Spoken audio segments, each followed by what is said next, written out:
Now recording. There we go, dude. So what's up, man? What's the day?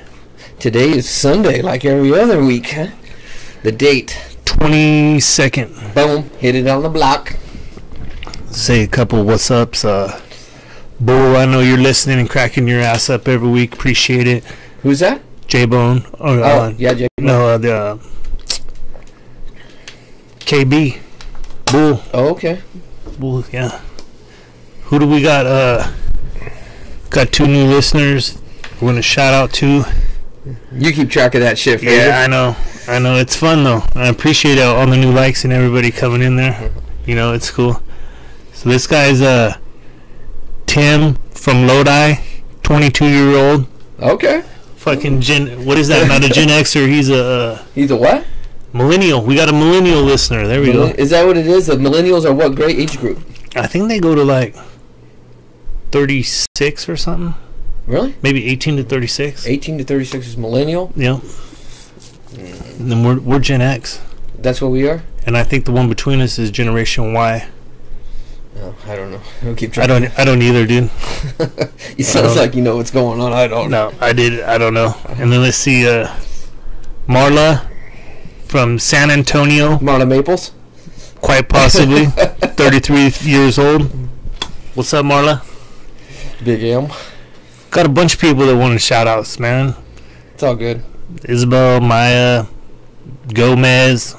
Fucking no, Whittemore, what's up, bitch?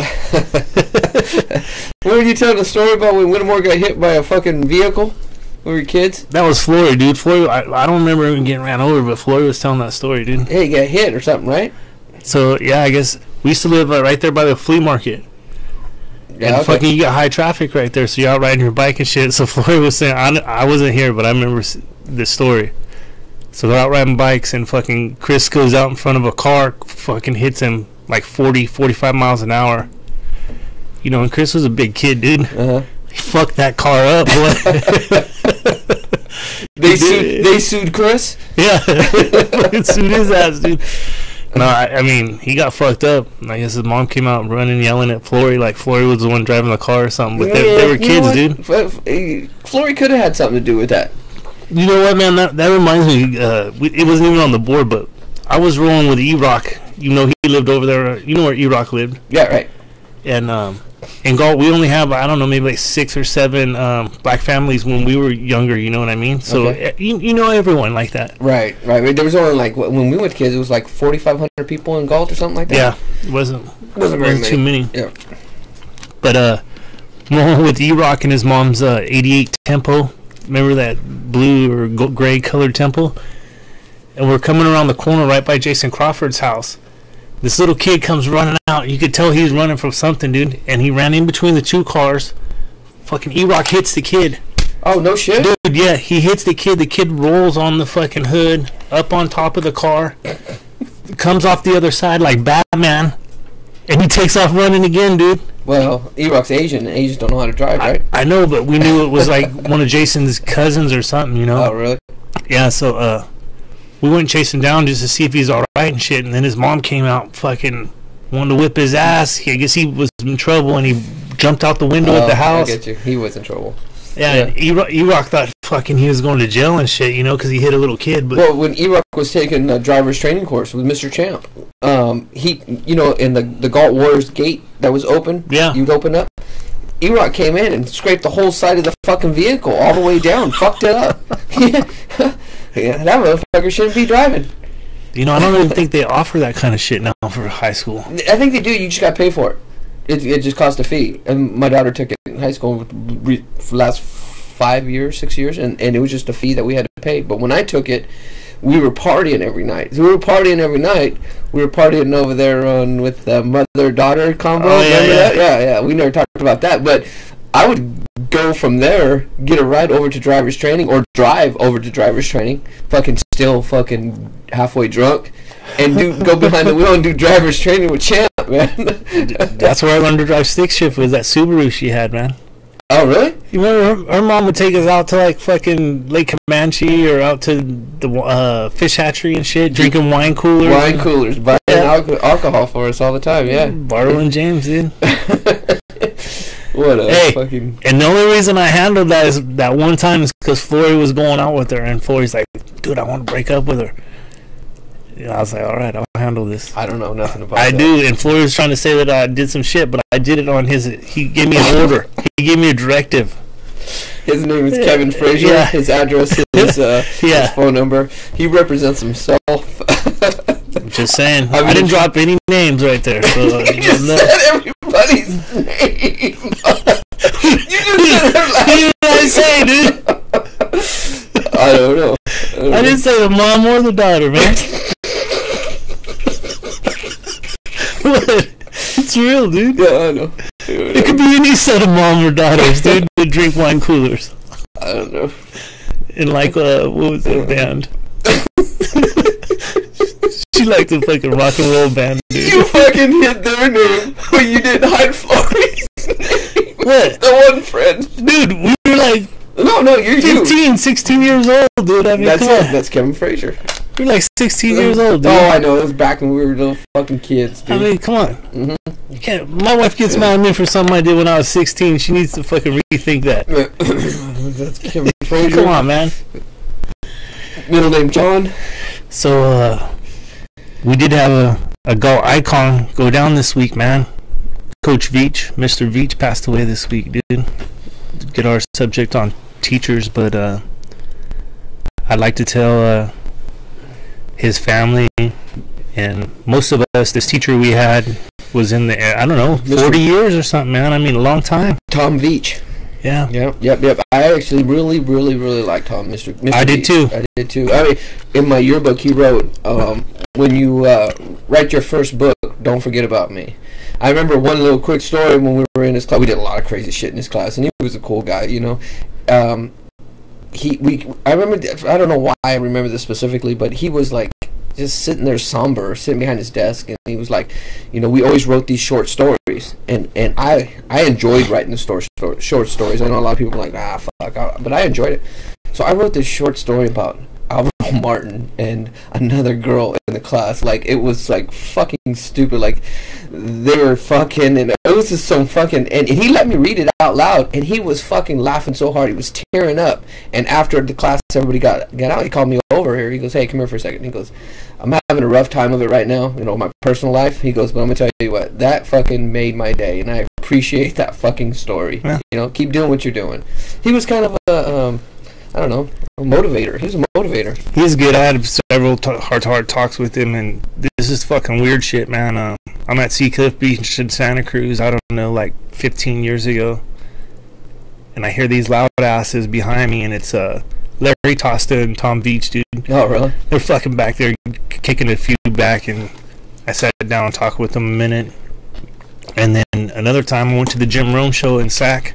Mm-hmm. They're fucking whining, cheesing it, tailgating before the fucking Jim Rome show. Oh, really? Seen Beach and LT, yeah, and I was like, man, fucking, out of all the places I run into these guys at weird spots every now and then. Santa Cruz was another one. Well, that goes right there. Just talking about that, I mean, we were talking about how teachers aren't getting enough respect these days. That's what I was going to lead into, that joker. Yeah, fucking, the value of a teacher is just, you know, it's immeasurable. And what they get paid and what they do is, you know, you have to really love it, I guess, to do something like that. To be a teacher, you have to really love it because you're not getting rich off it. And, you know, a lot of teachers now, I mean, every year when the kids start school, they send out a thing, you know, can you help with supplies? So we always try to do what we can. And that shit never went down when we were kids, man. And that comes down to funding at the superintendent level and them not using the money right and shit, There's got to be enough money to help these teachers out. Dude, with the fucking lottery, with the fucking weed tax, all the shit that's going on in California, we should be number 1 in schools, but we're like 48th or Where some does all shit, that lottery money go if it's supposed to be going to the schools? Dude, I don't know, because if you win $500 million, you only get $250.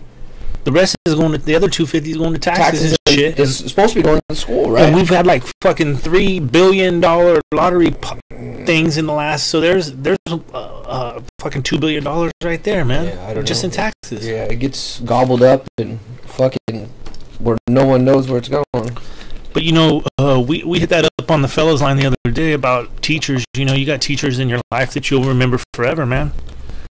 You know, like I was talking about Mr. Martinelli when I started student council and stuff like that. Mm-hmm. That cat, I mean, he laid knowledge down on me. Besides teaching me in social studies or whatever, he laid life knowledge on me, you know, and I thank him. Mr. Malay is another one. I dug that dude. Mr. Champ. Mr. Champ.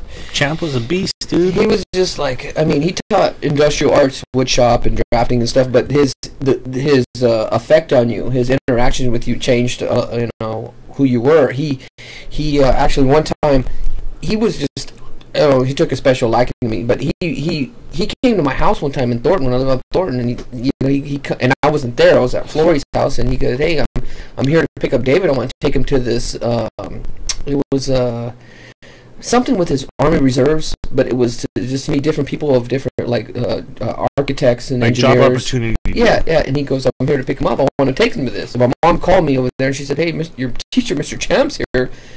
And I was like, fuck, you know, I'm fucking half drunk. Me and Flory are sitting there half drunk. Flory's trying to fucking grind on me with his underwear. And, yellow and brown. And I'm like, well, just tell him I don't have nothing to wear. I can't go. And then she goes, and she comes back, she goes, he said he'll buy you some clothes to wear if you need that. And I'm like, oh my gosh, man, I feel like shit. And I'm like, tell him I just can't make it. And, but he was just always going out of his way to be nice to me like that, and always trying to do something like that. Even though I didn't really learn a whole lot, because I mean I was taking wood shop and drafting, and we just kind of took those electives just to kind of pass time. The influence he had on me as far as his character, you know, I think built some of what I am today. The teachers, they just don't get enough respect. That's it, man. And you know, the teachers today versus the teachers of yesteryear. I only see these teachers now at a parent-teacher conference or when one of the kids gets in trouble or something like that. Yep. And between my kids, there's a 10-year span. Mm-hmm. So there are some teachers that are teaching now that were teaching my older kids then, and I've seen their demeanor change. You know, some are, like my little boy had a teacher, and she actually moved up a grade when he moved up, and she came to his basketball game. I mean, she went out of her way. She's a young teacher right out of college, so she still has these ideals in her head. She like knows. Miss Weber. Miss Weber. When we were freshmen, Miss Weber was a teacher. Mm-hmm. You know, the blonde hair. Really, she's just. Oh, okay, no, oh, yeah. But I remember one of our friends, Mr. Hyde. We were outside of English class. He goes, "Hey, I think it was Miss Patrick. I think it was her name." He goes, "Hey, class lets out. Go look through the window and check this out." So everybody leaves, and so I go out the window. I'm watching, and he goes behind her desk and he starts massaging her shoulders, and she's stiff as a board, man. She's like, Miss Nunez, was it Miss? No, it was Miss Patrick. It was an English teacher, and there was charges brought up, sexual harassment charges. I was brought into the principal's office to give my statement, but I was also called into the principal's office multiple times to give my statement. A couple times. I remember one time in Mr. Champ's class, Mr. Hyde was the podium was really close to the chairs, so Mr. Hyde was completely naked from the waist down. He was sitting in class, you know, just nobody noticed that. And then we go to the bandsaw, and one of the girls is, I think it was Mandy. Her name was Mandy. I don't know why I remember her name, but she was working on the bandsaw. So Mr. Hyde comes out, and his dick's out of his zipper, just sitting there flopping around.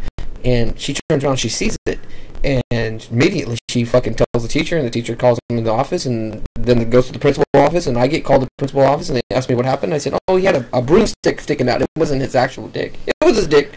You know? You lied for him? No, I lied for him. Yeah, I covered for him many times. Dude. That's David Weller, right here.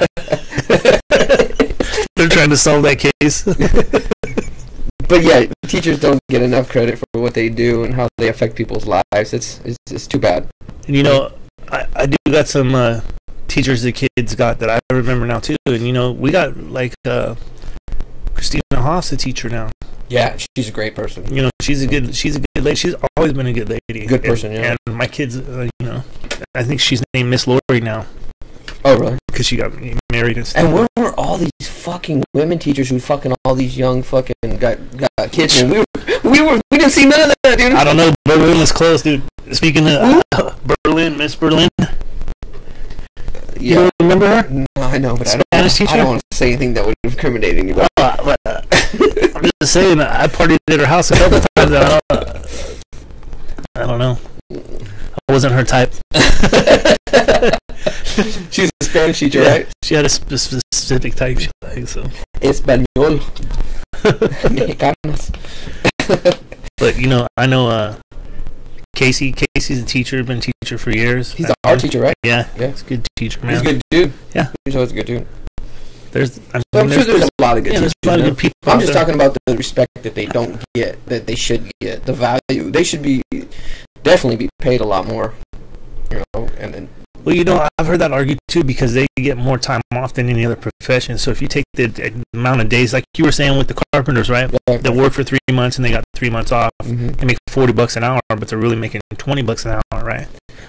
But still, I still think they're undervalued and underpaid for what they do. I mean, okay, for what they get paid, you add up each kid and what they cost for daycare. Like, daycare is outrageous. Like, if you have an infant right now, it's about $1,200 a month daycare, right?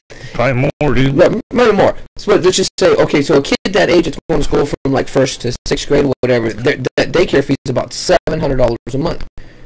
That's what they're doing. They're fucking basically providing childcare and teaching your kids. And well, that's where I'm on a different page with that, because the kids should be there to learn, not to be taken care of. No, I know, but I'm just saying we pay that much for childcare, but we're not paying this much.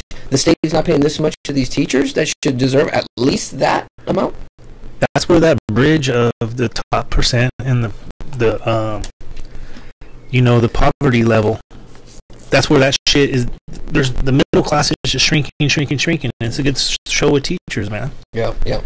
That's why, you know, you get the people that are on that higher income, they go to private schools. Well, why should a superintendent be making like $300,000 when you got a teacher making $70,000? You know, the teachers don't make that much. I've been in the some teachers make close to 100 G's. I want to say they make about 45, 50. But no, maybe a new teacher, you know, kindergarten or first grade definitely gets paid different than a high school teacher. I don't know. I just know that they should be held in. So I don't know the exact numbers, but you look at, they get all the best holidays off, right?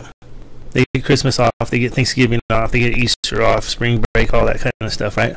But most people do in a normal job. Not me, dude. You don't get paid for those days off, or paid for the days you work? Like double I get paid for those, but yeah, I know teachers, I think they either got a choice to get paid like once for the whole year, or they get paid, you know, once a month. And then even in their summer months when they're not working, because, you know, they get like June, July, August off. There's 3 months they're not working and they're off, but they still get paid, you know. Yeah, but then they have to deal with these fucked up kids. There's a lot of fucked up kids. You know, it's just like anything else, man. Say you got a work crew of fucking 30 guys, right? You got 30 kids in a classroom. You got 28 that are doing what they're supposed to do, and then you got the other 2 that are fucking off and taking the teacher's time, man. Yeah, that's a big part of it. That's raising your kids right. You know, I was watching something this morning, and it was talking about, you know, you raising your kids, and you have to raise your kids where you like your kids. Like, you would want to hang out with that person. The person that your kid becomes, you would want to hang out with them. That's how you're supposed to raise your kids. Now, if you can't stand your kid's a little fucking asshole, that's how he's going to be 10 times to somebody else. You know, that you have to have that, you know, teach them that basic common courtesy, that decency, that, you know, that generosity, that compassion, all that stuff you need to teach your kids. You just can't have them be an asshole and think it's cute, or have them be disrespectful and laugh at it, you know, or have them call you by your first name. Like, I don't know. I don't like none of that. Like, my kids have to call their aunts and uncles and aunts have to call their grandparents, grandma, papa, whatever, parents, but not their first name. I think a lot of that starts, that's just a basic outline of what you want to start your kid at. Well, that's where teachers have the opportunity to teach kids those type of values too, like we're saying with Mr. Champ or Veach, right? You get different values from your teacher, but they also have the opportunity to not do nothing and let these kids be assholes. You know, because when the kid goes unchecked, whether it's in the classroom or at the house, it's just enabling him to become more of an asshole. Yeah, but they have a tough enough job as it is. They shouldn't have to worry about that. The kids should be coming there to learn. And we acted up a little bit. Now, nobody's kid's perfect. Like, my kid is went to school and been a little fucking talking in class and not doing what he's supposed to do. But I fucking put the hammer down on him. Like, if I get a note or a letter and says, hey, you know, he's disrupting class, fuck, that's it, dude. You're fucking done. No computer, no TV, no nothing. Go out there and pull weeds all fucking day, you know, and you better fucking change your fucking attitude, because that teacher is coming to work trying to help you. You know. Well, like I tell them, I say, look, I go to work to make money to take care of this house, right? Mm-hmm. Your job is to go to school and learn so that when you get older, you can get a job and take care of your family and your house. Right. You know. You set an example. Yeah. So to me, school is the kid's job. So if they're doing a good job, they're getting A's and B's, stuff like that. I'm cool with it. Yeah. You know, once the shit starts slacking, I'm up in that ass. Fucking, all right, let's do the homework. Let's do this. What's going on? At least trying. Yeah. You know, some classes are harder and some kids learn easier than others. I mean, some kids could be working harder to get a C than other kids working harder to get an A. You know, just as long as my kids are trying and being respectful, that's important for me. The character my kids end up having is important to me. This is a reflection of me, of what I'm trying to do. Well, here's what's happening though too with these kids that are getting raised by the phones now. They don't have that respect, so when they become working men and women, their expectations are that of what their parents laid on them. They're not expecting what a boss is going to lay down to them, or how he's going to put it down on them. I agree. You know, showing up late. You know, that's fucking number one priority. I try to teach each one of my kids. If it's 7 o'clock, be there at 6:45. Funny you talk about that. I just had the conversation with my daughter. She's just filling out her she's going to start her internship this summer, her job this summer, and it's a paid internship.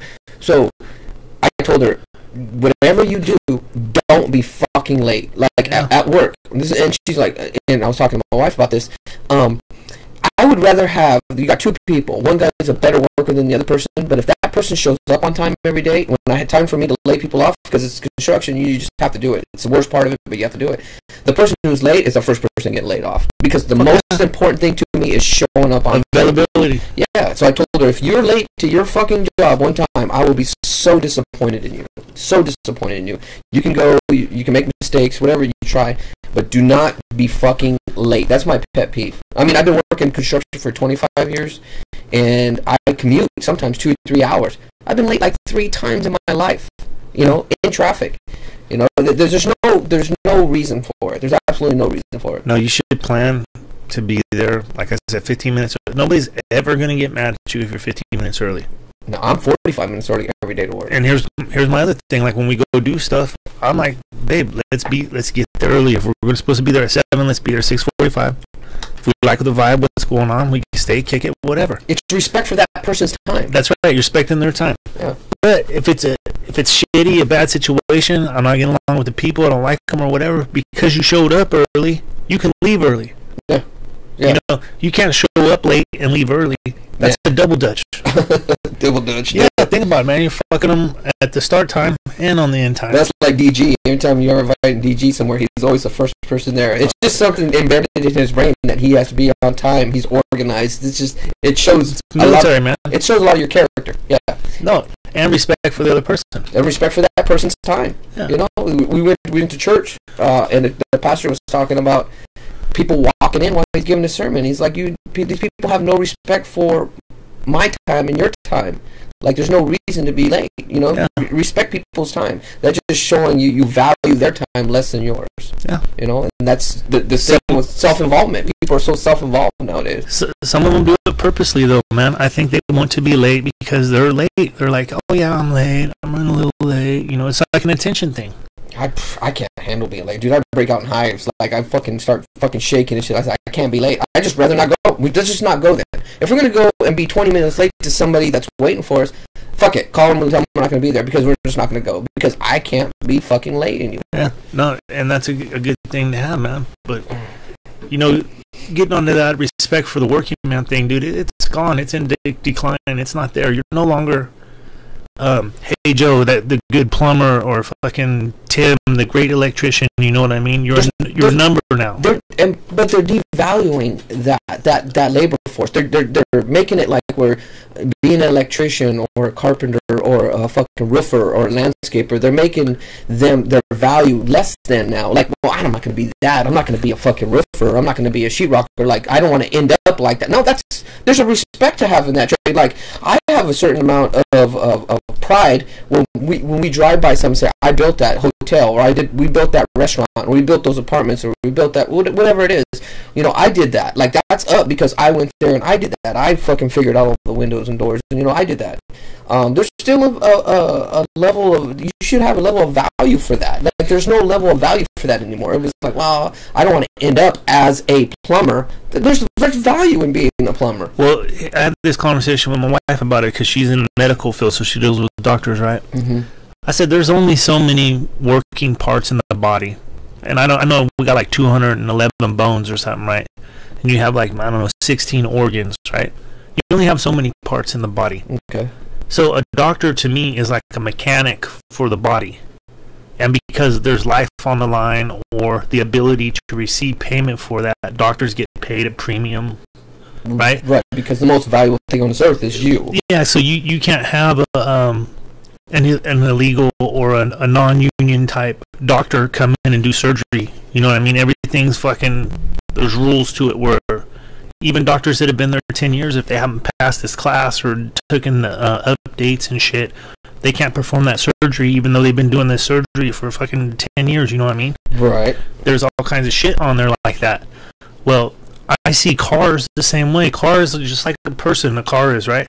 But a car has like thousands of more parts than a fucking body does, right? And the car allows you to do your livelihood. So that's why the cost of a mechanic, if you see it, man, mechanics are like $100, $150 an hour for work now. And, yeah, to find a good mechanic, you got to find a good mechanic that ain't gonna fuck you too. Yeah, that's a lot of mechanics will fuck you. That fucking engine code light, man, that shit right there, like if your gas cap ain't tightened and the engine code light comes on, yeah, shit's a fucking scam, man. It is a major fucking scam, dude. I took it, there's only one spot over here, I'm not gonna fucking talk shit about their name because I don't want to fuck anybody's business up, but it's right over here by I-5 in Galt. Does oil changes, stuff like that over there. So my wife's engine light's on. She brings home this report or whatever. I just looked it up on the fucking phone. Engine code, right? Mm-hmm. It's a sensor. It was like $12. It took me like 15 minutes to fucking change it out, right? But their thing was like, oh, it'd probably be like $250. $250 to change out this fucking little ass sensor that costs fucking $12, dude. If you can, sometimes you just take it to a mechanic and then you take it to another mechanic and see what the real problem is. And sometimes it's worth to pay a little bit more. I mean, we took it to this little fucking shop, or my wife's car, which is now my daughter's car, and the guy said your timing chain's going out. And then so we're like, okay, and then they gave us a bill for it. And so, well, let's take it to Firestone. Firestone's going to charge us more, but it's kind of more of a legit company. Yeah. And the bill was higher, but the guy said, there is no timing chain. It's inside the motor. There's no way they can tell if it's going out or not. And after he told us that, I'm like, we're never fucking going back there again, dude. What would they have done? They would have done nothing to it, and they would have said they fixed it and charged us $2 fucking grand or some fucking bullshit. But okay. I will drop fucking spit on this motherfuckers over there at Les Schwab, dude, because I have my fucking brakes done over there, right? Mm-hmm. They're a tire store, but they do brakes or whatever, too. Right. So I get right over here, pulling into the court. I heard a noise, something weird. I'm like, what the, maybe it's just the brake settling or whatever. I don't know. So fucking, I don't think nothing of it. Get out. We're getting ready to go to Santa Cruz the next day. Car's packed, all that shit. I go right around the corner. My fucking back brake, the whole assembly of the brake and shit just fucking fell out, man. It fell out. So I call them. They come out. They're good about that. The dude's walking up and down the street here, looking for a little clip or a little part that was supposed to hold the shit together, and I'm like, what are you doing, man? He's like, well, the clip's got to be here somewhere. We don't have them at, we don't have them at the spot. And I'm like, great, so I'm fucked. My family's fucked on this trip, We ended up taking different cars, what we ended up doing, but they fucking, are you kidding me, dude? You take your car in and they don't fucking put it together right, and then they still charge you fucking high-ass bank for that shit? Yeah! What the fuck? I went try to get my truck, my oil leak fixed on my truck, and I get it back, and it's still dripping oil, and then I check the oil, and they didn't even put oil in it. So how do you know if it even fixed the leak if there's not even fucking oil? They didn't put oil back in there. What the fuck? They didn't put fucking oil. They didn't put oil back in there. I checked the dipstick, pulled it out, it was empty. How do you check and charge That's me? like the fucking blood of the car, dude. I ate it. I was like, you know what? Fuck it. I'm eating it. Whatever. I'm moving on because I'm not a guy that go fucking sue people. I'm not a guy to go fucking call the fucking Better Business Bureau. I'm like, okay, fuck it. Anytime I have any recommendation, I'm gonna say, don't go to that fucking place, but I'll just go somewhere else from now on. That's what I do too. I don't fight it. That's all you can do. We're just getting older, dude. We don't fucking fight shit like that, you know. Too much energy. I got my value and my time is worth a lot more than that. Fucking spending my day chasing fucking people around. But back to you know, showing respect for the working man. You know, a little quick story. I know we throw in little stories here and there, but we were at a party. I think it was a kids' party, so I didn't know anybody, and there's a lot of adults there, and this guy's going around shaking people's hands. He's like, "Hey, I'm Bob." And he introduces himself, and he comes around to me, and he goes, "Hey, my name's Bob." I say, "Oh, my name's David." And then he introduces himself. He comes back to me after he introduced himself to a couple more people, and he's like, "Oh, you want a beer?" I said, "Yeah, I'll have a beer." And I'm thinking in my head, does this guy want to fuck me? So why is I'm the only guy that he offered a beer to? You know, I'm thinking, oh, elk meat again. You know, this guy wants me to fucking go down on him. Yeah. But but he comes back and I bring it up. I'm like, well, fuck out of everybody. Why you offer me a beer? And he goes, because I felt the calluses on your hand. You deserve to fucking someone to bring you a beer. You're a fucking working man. And that was encounter was years ago, and it changed my way of thinking. You know, in that. I have a little bit more respect for people who go out there and bust their ass every fucking day. I'm like, you know what? I'm going to give that person a little bit more respect, you know, than I would, and not to devalue people who work behind a desk or anything, but I just give those people who are out there working it, really doing it, I give them a certain amount of respect. That's why they got the terms blue collar, white collar, you know, but I've been in the office too, man. It's a bitch to be in the office all fucking day. I give my wife props because she works in an office. Couldn't do it, dude. I can't. I got hurt a couple months ago, and I had to be in the office for like 3-4 weeks, and it fucking blew my mind, dude. You're sitting there fucking looking at the screen all day. Fucking not my gig, man. I love being outside. Even when it's fucking cold as fuck, I don't care. I'd rather be outside than... So that brings up something else we were talking about, real happiness. What's your happiness worth for you? Is it worth a higher paying job with the stress level, or are you going to take a lower paying job maybe just because you're just happier? Well, I've thought about it a lot, man, because when I read meters, that was one of the best jobs I had, was reading meters. And part of the reason was because I could party. I could do whatever the fuck I wanted, you know? Mm-hmm. Now I'm under a strict DOT program and shit. I can't party like I used to. Even drinking, if you show up and you got blow, you know, on your breath, you'll get fucking fired at work, man. Mm-hmm. I mean, that's just the way DOT rolls with shit. But I like that job. I got paid less money, but I have more time, and to me, that's what makes me happy is time. I don't even care if it's just fucking sitting on the couch, or like I did some planting the other day, planting shit. Fucking doing what I want to do rather than fucking be at work trying to fucking... Time is invaluable. There's no money that you can pay for your time. I mean, we were talking too about, I had a few people leave that were working for us and went to the union, you know, and the one guy that worked for us for years, you know, I really counted on him. He goes, I can work closer to home. You know, I'm driving 2 hours to work. I can work for more money, benefits. Everything was better. Everything was better. So we went to work for. I said, "Hey, good for you. You know, hope it works out." But I did tell him. I said, "Actually, I don't hope it works out. So you come back, because I really fucking need you." But he left, and went there for a couple months. He called me a couple weeks ago and said, "Hey, you know, do you think I could come back to work for you?" And I was like, "Yeah, absolutely." It's like you never left. Same pay, same everything. You know, you're back in charge of these guys, whatever. So you came back to work, and you know, it had me thinking like, why would you leave a job that's so close, better benefits, better pay? Why would you leave that? Happiness. You know, I talked to him a couple times during the week and said, "Hey, you happy you came back?" He goes, "I'm so fucking happy I came back." Just a better work environment. So you create a better work environment for people. They want to work for you. They want to be around you. They'll give away that money if you treat them with respect. Because I treat everybody, because I run a lot of jobs, so I treat the guy who's sweeping to our number one guy, I treat him exactly the same. I don't fucking devalue somebody because they're out there sweeping or cleaning up. Everybody is held in the same regard with me, and I think that's why our turnover is very low, because the guys don't leave. They just want to keep working for us. Well, it's just different, and as you get higher in the food chain, man, things change. You know, if you're a soldier or if you're a general, there's shit's change. You know what I mean? Same thing. I remember this a long time ago. We had the VP of PG&E show up in our Sacramento yard, and there's like 5 or 6 stalls up there to piss after the meeting, so everybody goes in there and piss, and the VP comes in to piss. Did you wash your hands before you went? You know I fucking do, dude, and he didn't. I remember that too. You're keeping an eye on him. I do, because this happened to me the other day. We're at Chili's, and I'm in there washing my hands before I go pee. This guy comes in, washes his hands before he goes to take a dump. Okay. But I was like, fucking, that's one of me. That's one of my guys, man. You know, like, we're on the same team. But we're all pissing, because there was lines. It's almost like there was probably 20 people who had to go piss, so we're in line. We get up there and go pee, and I'm like, oh, shit, the water's cold. And somebody else says, yeah, it's deep too. And you know, people start busting up, but the VP guy's like, well, this is inappropriate. You know, he's looking around like, oh, what are these guys doing? They're like, they have camaraderie or something, you know. Fucking, you're not one of us, no, bud. Political correctness too, it comes into play on that. This is inappropriate. Like, dude, this is regular fucking talk. Yeah. You know, this is how we talk. This is who we are, dude. Fuck it. And you know what, man? We didn't used to have this shit either. Fucking... we gotta wear these long sleeves like this now, so you cover all you can't have your tattoos and shit covered when you're at work. Really?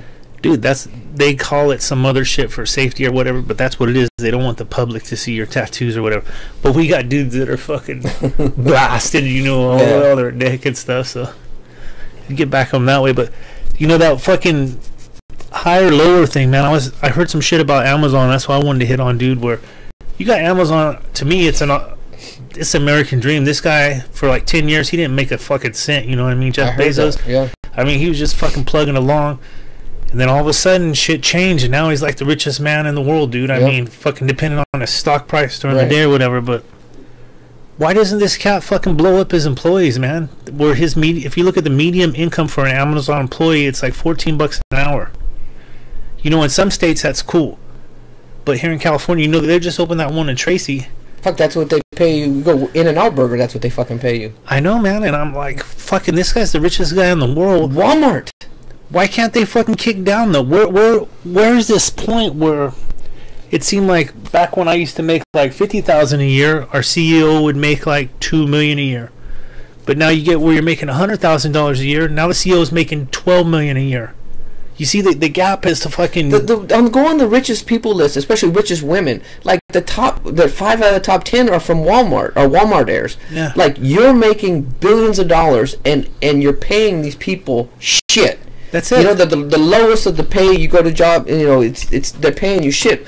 And your guys' profits, it's fucking outrageous. Like, why not spread that money towards the employees? They just don't value people anymore. They're just greed. It's American greed. It's corporate greed. But there's got to be a cutoff. There's got to be something that happens, and it's going to be like a civil war, but it's going to be an economy class type war. Well, that's what we're on right now. We're in a class war right now. We're in a class war right now. Yeah. You know, it's the separation, like you were saying earlier, from between the middle class and the upper class. You know, there is no more.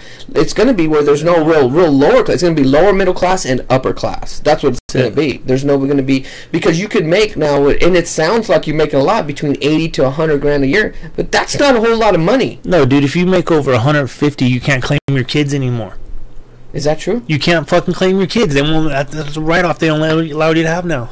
Really? I didn't hear that. I didn't know that. Check on the taxes. You do your own taxes, or you have a tax? I have a tax person does my taxes. Yeah, check it, because you make over. I think it's 158 is what it is. Fuck no, I don't do my own taxes, dude.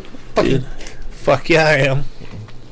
I'm gonna get tight on this. That rolls right into that, dude. Taxes, man. Taxes. So I got a prediction for next year.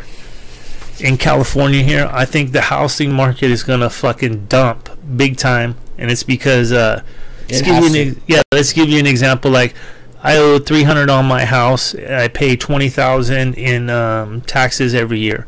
Well, now California, when you file your federal income tax, you can only claim $10,000 in interest.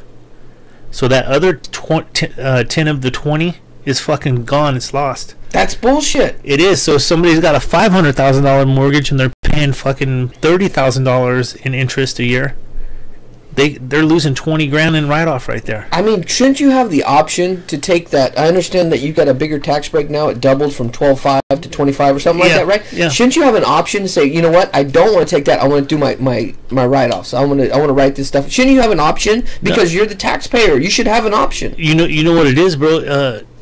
In other states, you don't have that type of a fucking interest write-off. And here's where it's going to fuck a lot of people is on rentals. They own rental properties, right? Mm-hmm. They're only going to be able to write off 10 grand. So you got 5 or 6 rental properties, right? that interest you have on those buildings and shit, now you can't write it off.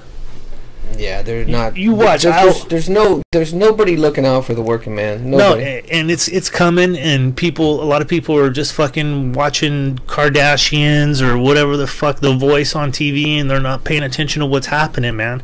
But this shit's gonna go down next year. You mark it down today, dude. I put a prediction out there. Oh yeah, it will. It has to, because wages aren't keeping up with the cost of living, with the cost of buying a house. It's just not keeping up. It has to. I mean, houses right now are getting back to where they used to be, where they were so high, where people. I don't even know how people can afford them now. Like, you're buying a house. Say you buy a $400,000 house. The real value of the house is probably $200,000. Yeah. You know, $220. Now you're buying it at $400. It's gonna drop. And then what are you going to do when it's upside down? A lot of people are going to start letting it go. They're going to go back to rentals. Bankrupt. Go fucking bankrupt, dude. Yeah, so that's what's going to... It's a cycle. And the it's going to happen. I see it happening, man. I agree. That's what I was trying to tell Mama. I was like, Mama, we'll sell this bitch right here. Rent a place for... I'm thinking about 2 years it'll fucking start to level out again. People do that. People sell high and then rent a place for a little while. But, dude, I'm telling you, bro, the only big write-off I got is my house. And now they fucking took that away from me, man. You know, I'm not a baller. I'm not Kurt. I'm not fucking Firefinger, dude. I ain't got money like that, dude. We can no longer use an alias. You said both names. What? You said Kurt, and then you said no. Firefingers. See, you put them together. You just said I'm not Kurt. Firefingers. You put them together, dude. That's so fucked up. That actually is a good transition into the next thing I want to talk about is masturbating cheating. Dude, you want to get off of masturbating, dude. I thought we already covered this, dude. Cause somebody was hitting me up like, Fraser, you had a stuffed animal? And I was like... Well, I think the episodes we had before, it would cut out on those. You know, before we figured out, you know, how to make it work. I think some of that cut out. But you said Firefinger, so masturbating came to my head. I don't even know why. Yeah, because those don't tie together, man. I don't know. It depends what you know. I can tell the Firefinger story, dude. Tell the Firefinger story. You know, I don't know the Firefinger story. All right, and no one's told me. We were going camping. This is a different Firefingers, right? Yeah, this is the. I forget that. What did he have? He had an MRX. Was it an MRX or something like that? A little red 2-door car. Remember that shit? I don't know. Rich have nice cars. But this is in high school, man, and we had a bunch of friends going camping up in the hills, and I got a keg out in Lockford. So we went to go pick this keg up, and we set it in between his two little 2-seater where the keg's right there, and we're just fucking drinking beer, driving around. Right out of the keg? Right out of the keg, dude, driving around like stupid idiots. Right. And he had been with a really active, or a girl that had got around. I don't fucking know how to say it, dude. HB? No, SM? JC. Yeah, you know, dude. We played games with her. I mean, come on. But anyways, I don't know nothing, dude. I don't know nothing. When guys are like this, so especially when we were younger, he's driving and he's like, "Hey, Fraser, check this out." And, you know, he puts the finger out. What does that mean? To smell his finger, because he was fucking... I don't know nothing about You fucking liar. I've smelled your finger so many times. Go ahead. So, you guys know what I'm talking about. All the guys do. So, if you finger banged a chick or whatever, it used to get a little stank on your finger, so you would be like, smell it. So, I went to smell it, and I was like, oh, fuck, dude, what the fuck? Did you stick that up your ass, or what the fuck? Ooh. It was bad, dude. He's like, no. He's like, I tried to wash it. I used sandpaper. He fucking, tried to get it off. It was like a stain on his finger, dude. And I was like, dude, put it outside the window, So he's driving with it outside the window and shit. And it just so happened that the fires in Jackson, I think it was like in 90 or 89 or 90, something like that. Okay. The fires in Jackson took off. There were fucking fires all over. So we never ended up getting to go where we were going camping. So I fucking started calling him Firefinger, like his fucking finger. Okay, see, I thought he started a fucking fire. Nah. That's what I thought. I thought he was a fucking arson. No, it was just alleged, dude, but the stink was so bad, it could have started a brush fire driving down the road, dude, with his finger out like that. I thought it was going to story like Three-Way that started a fire over there by where you live. Like them fireworks. Remember? Don't say that, dude. My dad didn't fucking know, dude. Oh, that was when we were kids. That was when we were kids. Dude. You don't get mad at it. My dad still has a scar from the burn, dude. From trying to put the fire out. He's fucking scarred, dude. The fucking leaving. I mean, three-way. Three-way didn't do it on purpose. Oh my god, dude. Hey, let's recoup, man. Let's turn this one off, dude. I'm gonna let's put it out, dude. No. It'll get us a reset, dude. No. We can do another 30 minutes or something, man. Are you down with that? Let's end this. You want to end this episode? Yeah. Let's close it out, dude. A little closing music too for a change. Huh? All right. See you next week. Or Wednesday.